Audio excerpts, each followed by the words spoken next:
自分の部屋に大きな窓があるのも嬉しいですが。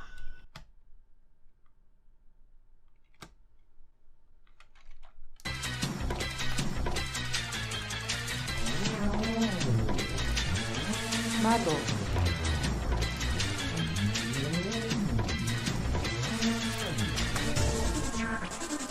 自分の部屋に大きな窓があるのも嬉しいですが。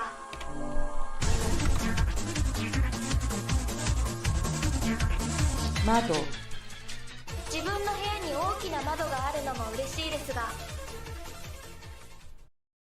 What's up, guys? In the last 2 weeks, I've uploaded videos talking about how I think that it is a good idea to learn Japanese from anime, and I've also mentioned that I don't think that you should be watching anime with English subtitles to try to learn. I think that ideally you want to be watching shows with Japanese subtitles and then making Anki cards to remember the words and phrases that actually come up in the anime that you're watching. And in these videos, I demonstrated how I kind of had a workflow set up where I could make extremely high quality cards extremely quickly, and I got a lot of questions about how to set this up. So in this video, I'm going to be showing you exactly how to set up that workflow that allows you to be specific, watch target language shows within Netflix, and then make cards that contain pictures and audios and definitions and just everything that you need to have a really high quality Anki card in a matter of a few seconds per card, probably around 15 to 20 seconds to make one of these high quality cards while you're watching. As you can see, the video is very long because there's a lot of different programs and extensions and add-ons that we need to set up, but all the setup is something you only have to do one time, and after you have gotten everything set up, then after that you're going to be able to benefit from this workflow and just make cards in a few seconds each. And I think that it's going to be a really good investment for any of you guys who take the time to watch this whole video and set up the whole workflow, because once you can start making really high quality cards from Netflix in just a few seconds each, I think it's really going to supercharge your language learning. And just a few more notes before we actually jump into the tutorial. So in this tutorial, I'm going to be assuming that you're on a Windows machine and that you're learning Japanese. And so if you're on a Linux or Mac machine, or if you're learning a language other than Japanese, most of the content of this video is still going to apply, but you might be on your own when it comes to finding some Mac or Linux alternative to some of the programs, and some other languages might not have as much support by some of the programs that I'm showing. But overall, I think that you know, if you're decent with technology, you should be able to figure out how to get everything that I'm showing in this video working on a Mac or Linux machine or on other languages. But if you are learning Japanese and you're on a Windows machine, then hopefully you should be able to set up everything I'm going to show you, even if you're not a very tech literate person, because I designed this video such that you could just follow exactly what I'm doing on screen, and if you do that, you'll be able to get the setup up and running. And to just give a kind of overview of all the things that you're going to need. So you're going to need Anki first of all, and you're going to need 2 MI add-ons, the MI Dictionary add-on and the MI Japanese add-on. You're also going to need the program ShareX, and then you're also going to need Google Chrome, and then 2 Chrome extensions, Yomi-chan and Language Learning with Netflix. So I'm going to be walking you through how to set up all the different components, and then at the end, I'm going to show you guys how to put them all together and make cards extremely quickly. So without further ado, let's get started. Okay, so first let's get started by setting up Anki. Now to use this setup, we're going to be relying on 2 different MIA add-ons, the MI Dictionary add-on and the MIA Japanese add-on. And because MIA actually develops add-ons in development cycles, we have to make sure that we are on the right version of Anki, otherwise the add-ons may not be compatible. So right now, at the time of the filming of this video, the version of Anki that the MIA add-ons have been designed for is 2.1.22 on a Windows machine and 2.1.23 on Macs. But because we're talking about Windows today, we got to make sure that we are all on version 2.1.22 of Anki. So to find out what version of Anki you have, go to Help, About, and then right here you can see what version you have. So we can see that I am on 2.1.22, so I'm good to go. But if you are on any other version but 2.1.22, then you're going to have to either upgrade or downgrade accordingly to have 2.1.22 on your machine. So I'm going to put a link in the description to the Anki GitHub right here where you can download the 2.1.22 version. And so make sure that you do this before going further in this tutorial. So once you have Anki 2.1.22 installed, next we're going to import the MI Japanese Deluxe card type. So I'm also going to put a link in the description to download this MI Japanese Deluxe Anki deck, but really the deck just contains 1 card, and the purpose of it is to basically give you a note type that I created specifically for this workflow. So once you download this, you're going to have this Anki deck right here, and if we open that up, you can see it adds one card, and it's just going to say delete this deck because the whole purpose of the deck is just to add the card type to your collection. And so the card itself is just an example. Word audio, sentence audio. So we can see that right now there's a little bit of funny formatting right here, but we're going to fix that in a second once we install the MI Japanese add-on. So yeah, this card is just to show you what the note type looks like, so you can delete it. You can delete this deck. The important thing is that it's by importing this deck, it's going to add the MI Japanese Deluxe note type to your collection. So next we got to install the MI Japanese add-on, because this add-on is what's going to allow us to automatically add furigana readings and pitch accent coloring to our cards. So to do this, I'm going to put a link in the description to the MI Japanese Anki webpage. So you install it like any other add-on. Now, the MI Japanese add-on has a lot of different features, and I'm not going to be showing you most of them in this video. So if you want to learn about the other features and how to set it up fully, because I'm only going to be showing you how to set up the minimum to use this workflow, there is a very in-depth guide linked on the Anki webpage, which covers everything that you could ever want to know about the add-on, including how the pitch accent syntax works and things like this. And so probably it would be a good idea to go and check that out if you're going to be using this workflow in the long term, because I'm not going to have time in this video to go over how the pitch accent and furigana syntax works and things like that.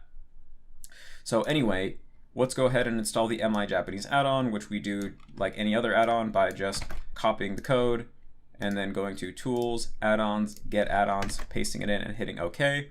Now, I already have the add-on installed, so I'm not going to go ahead and reinstall it, but you should just install it and then restart Anki, and you should be good to go. So once you have installed the MI Japanese add-on, there's a little bit of setup in the MI Japanese settings that we want to tweak. So to do that, we're going to go to MIA and then Japanese settings right here.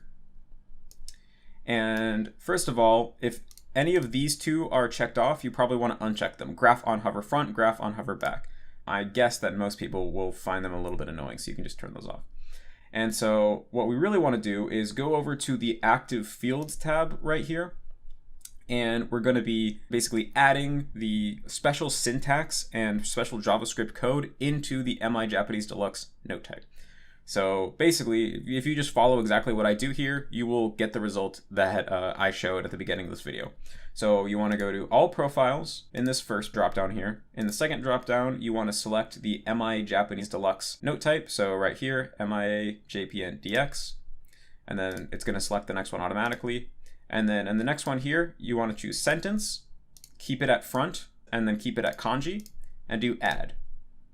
And then next, we're going to change front to back, and then change it to colored kanji reading, add. And now we're going to change sentence to word, and then change it back to front, and then do kanji, add. And then we're going to go change front to back, and then change it to colored kanji reading, add. And then we're going to change this to meaning. We're going to keep it on back, and then make this one colored hover. So you want to make your chart look exactly like this one. You should have 5 new rows that you just added. One of them is sentence front kanji. One of them is sentence back colored kanji reading. One of them is word front kanji. One of them is word back colored kanji reading. And then the last one is meaning back colored hover. So you don't have to really know what's going on here in order to use the workflow. As long as you copy exactly what I've done here, you should get the result that I showed at the beginning of the video. But again, if you want to actually understand what's going on here, then check out the in-depth guide for the MI Japanese add-on. So now I'm going to go ahead and hit apply. And this should have just modified the note type such that, now we don't have that weird parenthesis thing with the hiragana in it like we had before. And we see that now the card is blue because that represents the Heibon pitch pattern, and that the reading is in the form of furigana. So now this card will be properly set up. And so basically what's happening is if we actually look at the card template, we see that there's a special syntax here. And the way that the MI Japanese add-on works is you can type anything that you want, and then if you hit this button or hit the F2 hotkey for the button, then it will generate this syntax, and then this syntax will be converted into either just normal text if you're on the front of the card, or pitch accent coloring and furigana on the back of the card. Now, some other cool stuff about this card type in particular is it's very flexible. It can be either a vocab card, a sentence card, an audio card, or a text card. So basically, let's say that, this is a sentence, and then that's just word. So by default, it's going to be a sentence card where the sentence is on the front. But if you wanted to turn it into a vocab card, then all you have to do is type anything into the vocab card field, and then it's going to instead put the sentence on the back and then have the front of the card be a word. Now, if you want it to be an audio card, then instead you just type anything into the audio card field. And this is by default going to put the sentence audio on the front of the card. If you want it to be an audio card with the word audio on the front of the card, then you just fill both of these, and that's going to swap them around. And so basically at any point of a card's life, you can change it between being a text sentence card, an audio sentence card, a text vocab card, or an audio vocab card, just by filling or emptying these fields. So it doesn't actually matter what you have in these fields. All that matters is that there is something in them, because the way the card works is that it looks at whether this field is empty or filled and changes the format of the card accordingly. So these are basically just an on-off switch. And so by default, it's going to be a text sentence card. Now, one more quick thing we probably want to set up in Anki before we install the second add-on is that whatever options group setting you're using, don't actually copy the settings I have here, because these are just random. I didn't set these personally. But in the general tab, you want to uncheck always include question side when we're playing audio, because if you don't, then every time you replay the audio with the R hotkey when you're reviewing, it's going to play the audio that was on the front side twice, which is going to be annoying. So yeah, if you just uncheck this when you review, everything should work as you would expect it to work. Okay, so next let's install the MI Dictionary add-on. So I'm going to put a link in the description to the MI Dictionary Anki web page. And again, you install it like any other add-on. So we're just going to scroll down, grab the number, and then pretend to install it. But really, I'm not going to because I already have it installed. But the thing with the MI Dictionary add-on is it doesn't come with dictionaries, because if we preloaded it with every dictionary available, then the file itself would be too big to host on Anki Web. So we're going to have to actually go elsewhere to grab the dictionaries. Now, we've linked many dictionaries, many open source dictionaries on the Anki web page itself. So if you scroll down to where it says supported dictionaries, there's a mega folder with many dictionaries for many different languages that you can get in here. But for the dictionaries that we want today, I think the easiest way is to go over actually to the Yomi-chan website, which is another pop-up dictionary, which we're going to be installing later on in this video, and then scrolling down to dictionaries and then downloading jmdictenglish.zip. And so once that is downloaded, then you want to open up that zip file, and you want to create a new folder on your desktop called jmdict, and then copy all of the files inside of the jmdict_english zip file into that jmdict folder. Now save this zip file, because we're actually going to need it for when we install Yomi-chan, so I'm going to put that here. But this is the files for the dictionary that we're going to actually install into MI Dictionary. So this jmdict, it's an open source Japanese to English dictionary, but if you want Japanese to Japanese dictionaries, I show you how to get some inside of this video here, how to get 10+ dictionaries for Yomi-chan. So I'm going to put this video in the description as well. So if you're already monolingual in Japanese, or you want to go monolingual in the future, then you should check this out. And so yeah, the Yomi-chan format for dictionaries is supported by the MI Dictionary. So all of these you can install into MI Dictionary as well. And the way that you do that is, so when you actually download a Yomi-chan dictionary, it's going to come in a zip file just like this one, but you want to unzip it, take all the files and put them into a folder. And then I'm going to show you what to do with this folder right now. So what you want to do is in Anki, go to Tools, Add-ons, and then select MI Dictionary, and then click View Files right here. And then it's going to open this up, and once the directory for the add-on is opened up, you want to go to User Files, Dictionaries, and then if there's not already a folder for the language, then make one. So you want to make a folder that's just called Japanese. And then inside of that folder, you want to drag jmdict. So I already have jmdict installed here, but basically to install a dictionary, all you do is take the files from the Yomi-chan zip and then put them into a folder and put that folder into this directory. Now it's important that it's under user files, dictionaries, and then a folder for the language, and then you put it in there. So if you don't have a folder for the language, it's not going to work. So you have to actually, inside of dictionaries, have a folder for every language, even if you're only learning one language. And then inside of that, put the actual dictionary folder. So make sure that the directories are exactly as I have them here. So again, if you want to put in monolingual dictionaries, then you just take the zip file for the Yomi-chan dictionary, extract that into a folder, and then put that folder here.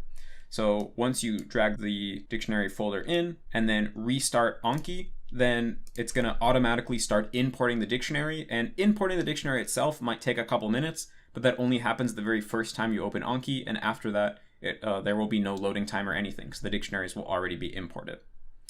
And so yeah, once you have installed either just the JM dictionary or the JM dictionary and other Yomi-chan dictionaries, then we're going to be ready to actually go into the MI dictionary settings and set things up. So to do that, you want to go to MIA and then go to dictionary settings. And so I already have my settings here, but what you want to do is first of all add a new dictionary group, and you can call this dictionary group whatever you want, but just say we're going to call it Japanese. You can select whatever font you want. I like Yumincho. And then I recommend selecting JMDict. Well, depending on what you call that folder, it's going to change the name here, but whatever you call the JMDict, select that first, and then have Forvo second, and then Google Images third. Now, of course, if you're also going to be adding monolingual dictionaries, then you can add those in as well. So then hit save for the dictionary group. And then we also are going to be making an export template. So hit add export template. We can call it, I'll just call it JPN, the MI Japanese Deluxe. And then so for note type, choose MI Japanese Deluxe. For sentence field, choose sentence. For word field, choose word. For image field, choose image. For audio field, choose sentence audio. For unspecified dictionaries field, choose meaning. And then here you want to choose Forvo and then put that to word audio, hit add. And then you also want to go to Google Images and choose image and hit add. And once you have it exactly like this, then you want to hit save. And also make sure that add cards with Japanese readings as well as Japanese readings on edit is selected. Make sure that the Forvo language is set to Japanese, and you probably want to set the Google image search region to Japan, because that way the Google image search results will be more relevant. So then you want to hit apply, and after that the MI dictionary should be all set up. So to bring up the MI dictionary, you use the hotkey Control W, and this is what it looks like. And so to search, first of all you want to select your dictionary group. So I'm going to select Japanese, that's the one we made before. And then, for example, if we wanted to search Nihongo, you just type it in and either hit enter or click this button. Now, if we're on exact, it's going to search things that match our search query exactly, but we can also set it to forward, in which case it's going to search everything that starts with our search query. So whether or not you want to use forward or exact probably depends on the context. You'll probably be switching back and forth between those. There's also a bunch of other different options here, but they're probably not going to be that useful to you in most cases. Now, this is probably a good time to note that just like the MI Japanese add-on, the MI Dictionary add-on has many features, many more than I can cover here. And so if you want to learn more about the MI Dictionary add-on, its other features and how to use them, then on the MI Dictionary webpage, you can scroll down to Usage Guide. And again, just like with the MI Japanese add-on, there is a usage guide on the MI website which covers everything that you could ever want to know about the add-on. So yeah, if you want to know about what these other search modes are and what all these other buttons and stuff are, then go ahead and check that out. And otherwise, I'm just going to be showing you the bare minimum for this video. So yeah, let's see. So yeah, we can see that we added Forvo. Nihongo. And we're going to be able to add these to our cards. And then we also have Google Images here. And you can click this button to load more. So these are the basics of the add-on itself. Now, another feature of MI Dictionary is the card exporter, and this is what we're going to be used to generate the cards. So I'm going to be showing you how to use this a little bit later on once we have the other pieces of this setup all set up. So that is about it for Anki setup. Okay, so now we're going to download and install ShareX, which is a program that will allow us to grab images and audio in real time from whatever we're watching and quickly put them onto Anki cards. So ShareX is a really powerful free program, but it's only available for Windows. So if you're on Linux or a Mac, then you're going to have to find an alternative. But like I said, this video is just really specified to Windows machines so that I could show people who are learning Japanese and using Windows exactly how to set up this workflow. So I'll try to put some ShareX alternatives in the description for Mac users or Linux users, but I can't really guarantee their quality or help you with the setup because I have only used a Windows machine myself. So in order to install ShareX, just go ahead and hit download and then install it as you would any other normal program. So once you have it here, then there's a couple things we want to do to get things set up. So first of all, let's just change the path which it's going to save files to. So go to application settings and then paths, and then check off this folder, use custom screenshots folder, and then create a folder somewhere on your computer where you want the screenshots to be saved. So I actually have them being saved to this temp folder right here on my desktop. So this is where all the audio files and images that I take with ShareX get automatically sent to. And the reason why I call it temp is because basically I'm only saving images and audio files in order to then go ahead and put them on Anki cards. And once I have put them on an Anki card, I no longer need the original files anymore. So I just have them go to this temp folder, and every once in a while I'll just delete the temp folder because I don't actually need to keep any of the files inside of it. So if you want, you can do it how I do it and just make a temp folder on your desktop or somewhere else on your computer, and then tell ShareX to send pictures to that folder. So once you've set up the path, then we're going to want to set up two different hotkeys, one for images and one for audio. So to set up on hotkey, then go to hotkey settings and then go to add. And so first, let's go ahead and do the one for images. So for task, you want to go to screen capture, and then capture region transparent, and then check this box, override capture settings. And basically you want it so that you have save image to file and then copy image to clipboard. So make sure that you have these two selected and you don't have any other ones. If upload image to host is selected, make sure you unselect that. And then after that, we also want to go over to image and then click override image settings and just change it from a PNG to a JPEG, so that we are taking images that are at a lower resolution and therefore have a smaller file size and don't eat up so much space on Anki Web. So once you've done that, then you want to go ahead and exit and then click where it says none and choose your hotkey. So this is going to be for taking pictures. You can set it to whatever hotkey you want. For the sake of this video, I'll just set it to F6. So now we can see that when I hit F6, I'm going to enter this mode where I can take a screenshot. Actually, I don't know how much OBS is going to capture of this, but basically you can just take a screenshot of any size you want, and as soon as you let go, it automatically saves it as a file into your directory, wherever you told it to save the files to. So the cool thing is, if I have Anki open, and for example I go to add card, I can just use the hotkey right here to quickly grab an image of whatever size I want of anything on the screen. And as soon as I let go, it's going to save it and copy it to my clipboard so that I can immediately go over to Anki and just do Control V, and it's going to paste that image inside of the field. And if you want to know how I'm resizing it right here, I'm actually doing this with the MI Editor add-on, but that's kind of beyond the scope of this video. So that is how you're going to capture pictures. Now let's do another one for capturing audio.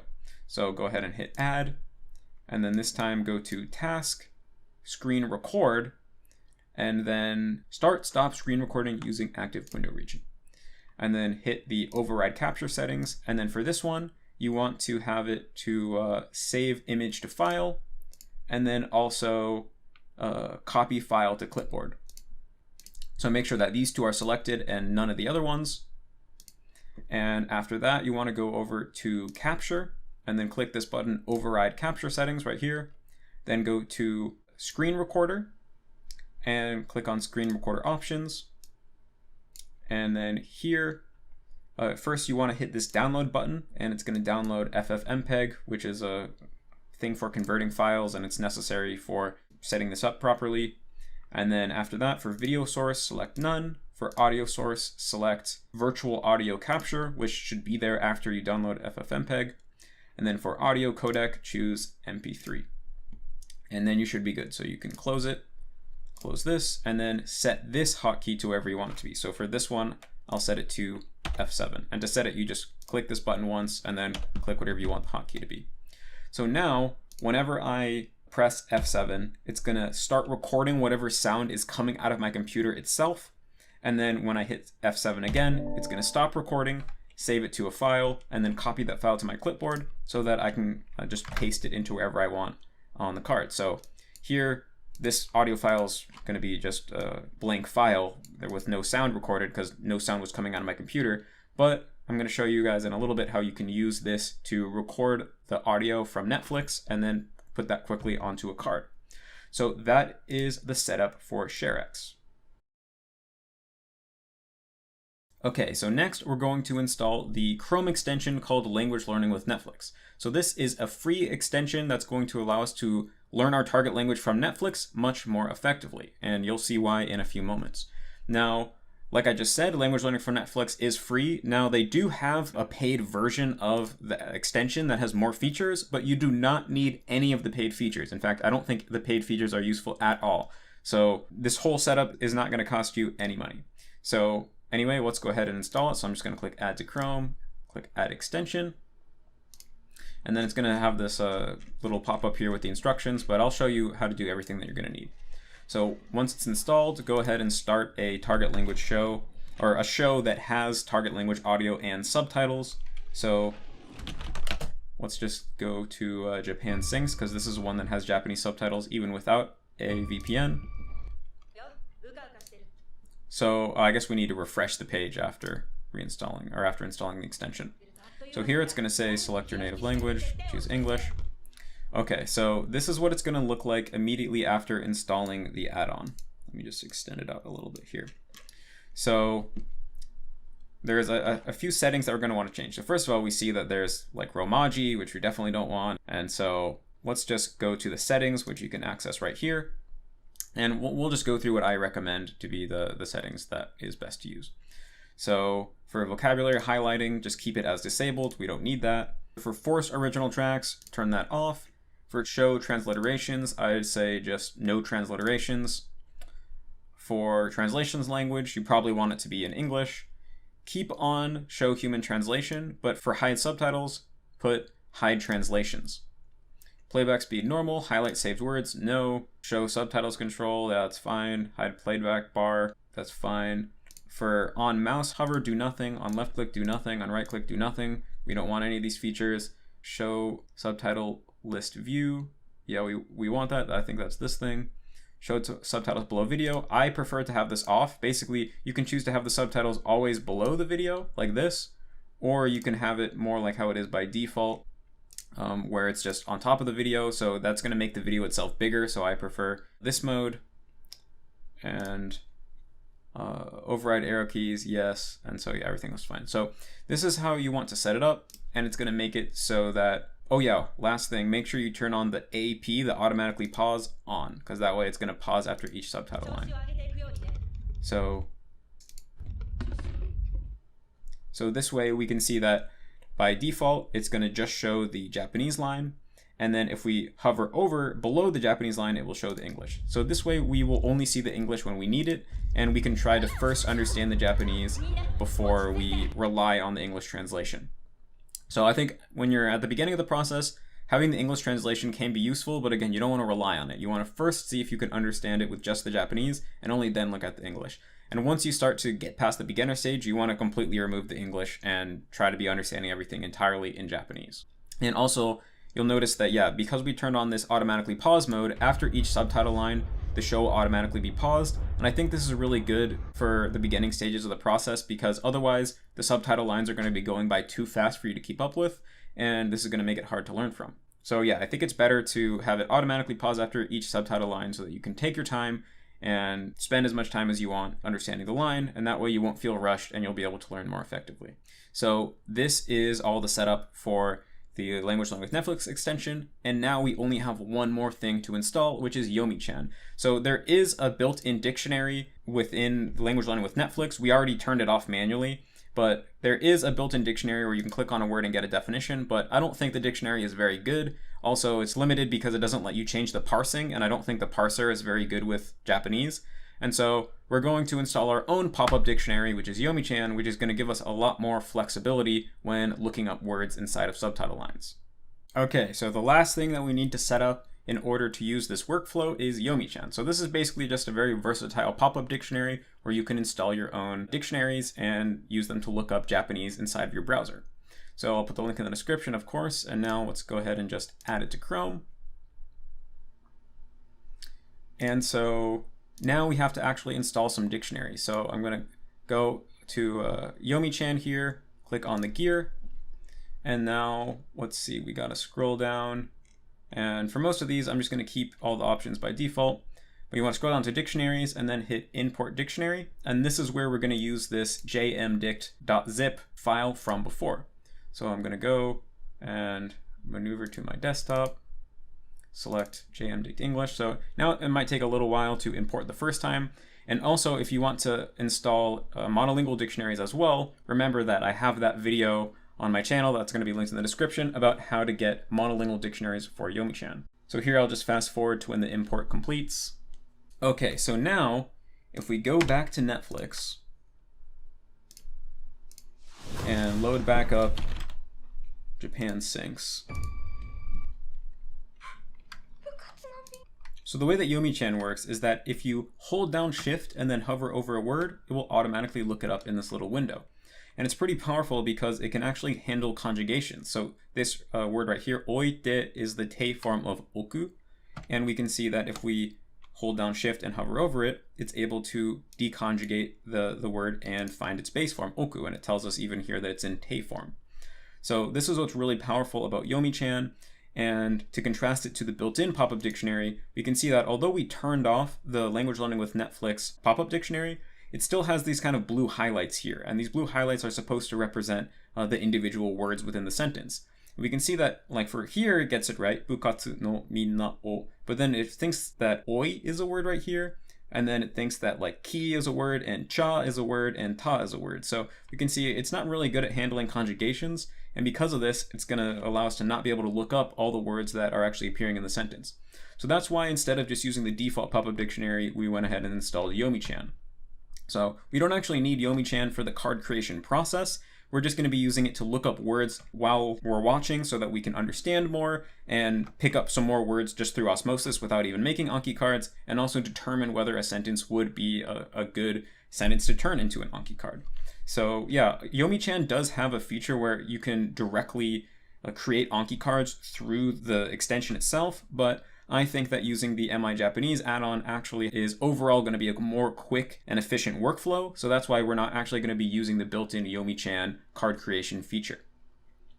Now, we have everything we need at this point to set up the workflow, but there's one other kind of optional thing you can do, which is get a VPN, which will allow you to access more Japanese Netflix content. So I personally have been using NordVPN. It's not perfect. Sometimes the connection is fast, sometimes it's kind of slow, but there are a lot of Japanese servers, and usually there's at least one server that will be able to trick Netflix into thinking that you're located in Japan. So if I go over to Japan, it's going to connect to the server. And now if I go back to Netflix and go back and refresh, we should find that there's much more Japanese content, and especially there's a lot more Japanese content with Japanese subtitles. So now let's see if we just type in anime. Then hopefully a lot of these shows will have Japanese subtitles. So yeah, in general, you can expect it to be a little bit slower if you're going through a VPN, but hopefully it won't be so bad that it seriously gets in the way of learning. So yeah, cool. We see we got the Japanese Netflix on this show. And so this means that Netflix probably thinks that we're in Japan. So yeah, if you do get NordVPN, sometimes some of the servers won't work. So if you find one that doesn't work, then just scroll down to Japan, click these three dots, and then you can go and select a different server. And you can see here there are a ton of different Japanese servers, so there's definitely going to be at least one that works. So you do have to pay monthly for a VPN, but if you buy like a year's worth of subscription, it's pretty cheap. And so if you're serious about learning Japanese, then I recommend it, because there's so much more Japanese Netflix content with subtitles on the Japanese version of Netflix than there are, at least in America, and I imagine in any other country. Okay, so now I'm about to show you how to actually put all the pieces together and set up the workflow. As you can see, I'm now showing you more of my desktop than I was before, and because of this, the resolution has got a little bit worse, so sorry about that. But basically, I use an ultra-wide monitor, which is basically the equivalent of like 1.5 monitors in terms of just how long it is. And when you're using this workflow, it's going to be very beneficial to either have 2 monitors or an ultra-wide monitor like I do. So I decided to, for this part of the video, show my whole monitor so it would be easier for me to show how the workflow really works. It's definitely possible to do this if you just have one monitor, but it means that switching around between the different relevant windows is going to be a little bit more work. But I just figured that showing you the whole length of my monitor so that I can have all the different pieces on the screen at once without shrinking them down to be too small would just help give you guys a sense of how the workflow really works a little bit better. So yeah, sorry that the resolution is smaller, but I think this will be for the best. So the way that I set this up is I normally have Netflix to the left side of my screen, and then I'm going to have Anki towards the right side. Now we're not actually going to need the Anki window, but well, first let me just create a deck. So I'll just say, I'll just create a new deck. And then what we're going to need is, first of all, the dictionary. So remember, it's Control W to pull up the dictionary. So I'm going to put that over here. And then we're also going to need the card exporter. So to call up the card exporter, open the card exporter, it's Control C Alt. So then I'm going to put the exporter right here. And then, yeah, you can play around with the setup for the windows. Normally something like this will work pretty well. And then I'll expand Netflix out. This is like about where you want everything to be. And so then you want to choose what show you want to watch. So let's just say that we're going to go back and watch the Japan Syncs. So I'm still on the VPN, so the connection's a little slower. So why don't I just turn off the VPN so that we don't have to worry about buffering or anything. Okay, so basically what you want to do is, first of all, just start watching the show. So normally you'd watch it from the beginning, and you would, like I said, like for each subtitle line, you want to try to read it. If there's any words you don't know, you can look them up really quick, like, okay, earthquake, for the first time. And then if you want to, you can reference the English definition. Oh, that was my first earthquake. So you can see, you'll be able to pick up a lot of the language just like this. And then when there's a card that you want to make, that is when this workflow really gets kicked into action. So let's say that you wanted to learn this sentence right here. So let's say that, for example, you knew the word hajimete, but you didn't know jishin, and so you wanted to learn this sentence to help you learn the word for earthquake. So what you want to do is, over here on the side, highlight the sentence. Sorry. And the reason why it has to be over here on the side is that because of the weird parsing thing, it won't actually let you highlight the word on the screen right here on the video. So go over here to the side and highlight the sentence, and then do Control C Alt. And when you hit Alt, make sure you're still holding down Control C, and make sure you hit the keys in that order. So first press Control, then while holding down Control, press C, then while holding down Control C, press Alt, and that's going to automatically load up the sentence into the card exporter. Now also make sure that you select your export template correctly. So we want to select the one we made earlier, the MIA JPN Deluxe, and then make sure you send it to whatever deck that you want. So now, once the sentence has been loaded up into the card exporter, highlight the word that you didn't know, and then do Control S, because that is the hotkey to look up a word within the MI dictionary. So you can see there's going to be a bunch of different definitions that come up, and so this looks like the right one, jishin. The stars right here represent the frequency, so we can see that there are other words with different readings, jiburui, nae, but none of these have any stars, which means they're extremely infrequent, which means that this is probably the one we want to learn. So go ahead and then click the Anki button right here. That's going to send the definition to the card. And now scroll down and we can add audio as well. So if we just play one of these. Jishin. So this one sounded good, so I'm going to check off the box and then send that to the card as well. And then now we're going to grab a picture and also grab the audio. So to grab the picture, we're going to hit the F6 hotkey, just grab the majority of the screen, and then you're gonna do Control-Shift-V, and that's gonna automatically add the picture to the card exporter.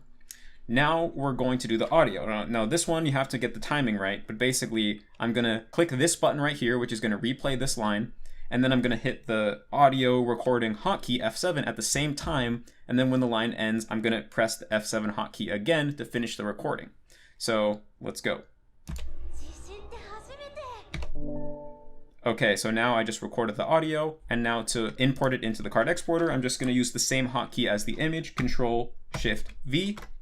That's gonna add it, and now the card is good to go. So now I'm just gonna go ahead and hit add.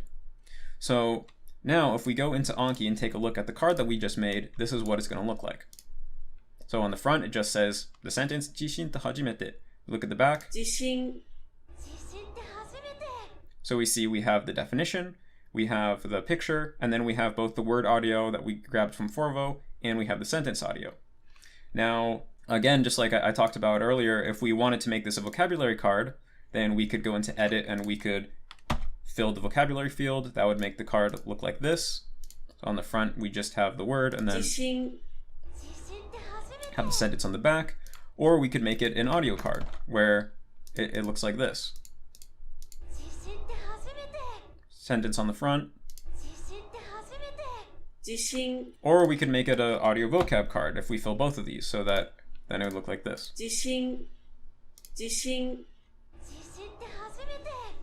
So we can see it's pretty flexible.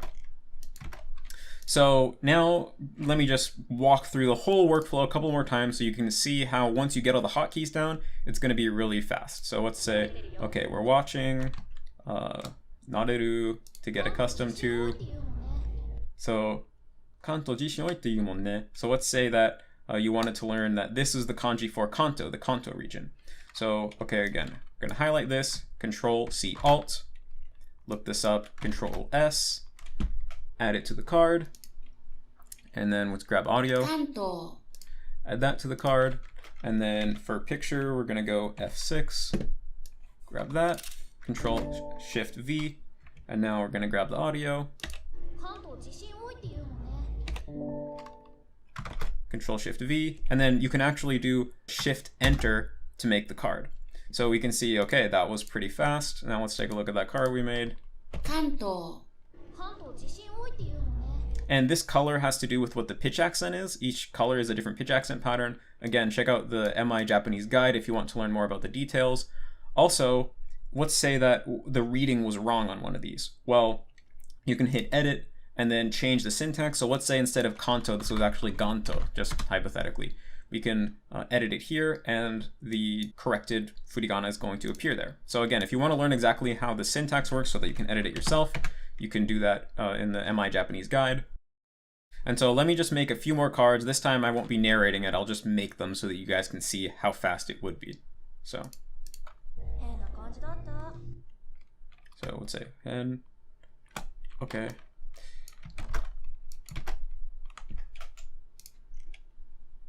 Him.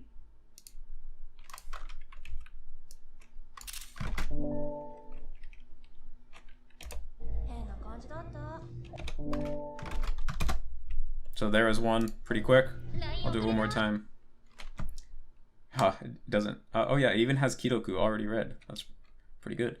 So here, kidoku tsuita. Already read.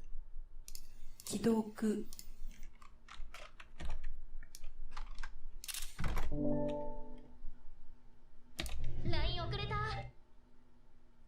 Okay, so here was a good one. So we can see this time this subtitle line gets chopped into two due to the automatic playback or the automatic pause feature. So this time, just for this audio, I'm actually going to turn it off, and that way I could grab the whole audio, then I'll turn it back on, Control-Shift-V, Control-Enter. So there we can see we just made a few cards. Him. Kanto. Kidoku. Jishin. So yeah, that is pretty much the workflow. Now, as you can see, I'm not putting the whole sentence translation on the card because although it can be good to reference the sentence translation the first time you read the sentence, you don't want to have the full sentence on your card, the whole English translation on your card, because the goal of your cards should be to understand the sentence in Japanese. You don't want to be just translating it into English or memorizing the English translation, because ultimately English and Japanese are so different that the English translation is always going to be at least a little bit off. So it's okay to use the English the first time you're watching just to get the hang of it, but once you actually make the card, you only want to have English for the word you didn't know, and you want to try to be able to just understand the whole sentence in Japanese. So I hope that tutorial was really useful to you guys. If you have any questions or there's any part of the process that you're stuck on, then just go ahead and leave a comment and I'll try to get back to you and help you get that sorted out. And I also just want to say that if you're curious as to what my big picture recommendations are when it comes to how to learn a language, then I definitely recommend subscribing to this channel, checking out the other videos that I've put out, as well as checking out the Mass Immersion Approach website, because the Mass Immersion Approach is the overarching framework of how to learn a language that I'm creating with my friend Yoga, and we put a lot of thought into how to think about reaching your goals in a foreign language as strategically and efficiently as possible.